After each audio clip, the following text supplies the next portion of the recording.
So you don't want to do anything about it? No, I just don't think anything's going on. Foreign Sounds. Yeah, it's the one where they're in the apartment in New York and they're just listening in. So it's kind of a third-person perspective to a similar scenario. What really struck me was when the female protagonist went to go actually do something about it.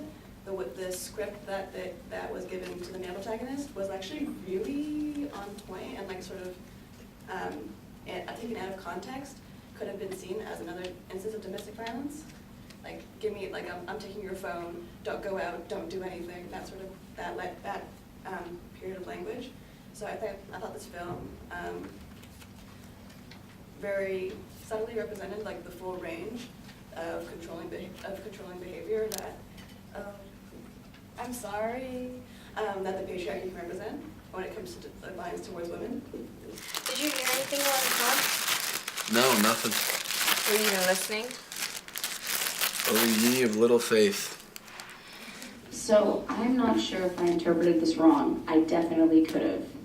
But it looked to me that I thought a little bit of the twist was when they're talking to the woman at the door, they say, there's glass on your floor, there's blood on the floor.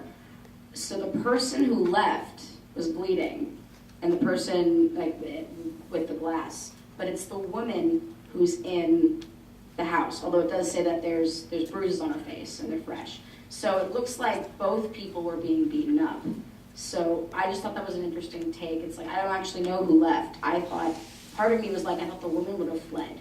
So it was an interesting take, but I actually really liked this third-party perspective from a philosophical point of view, because if you've ever been in that situation, you don't know if you're supposed to interfere. You want to, but you don't know if it's even your place. So it's a really interesting take on something. And I thought it was nice to see it from that perspective, and the struggle they've had is like, when is it okay to intervene, when should I mind my own business? So I liked the fact that they portrayed that. Yeah, for sure. It's always kind of a weird situation to be in from that third-party perspective. Well, I think that this short film, in contrast, well, first I want to say what I really like about it, the photography, the moods, especially the first shots where in the bed was really cool to see the couple. It really felt a good connection, and I think it was very well shoot in that term, right? But I found that at the end, although it tries to leave the message about domestic abuse, I believe, because it's pretty strong, I think it was weaker and not as strong as maybe the last one.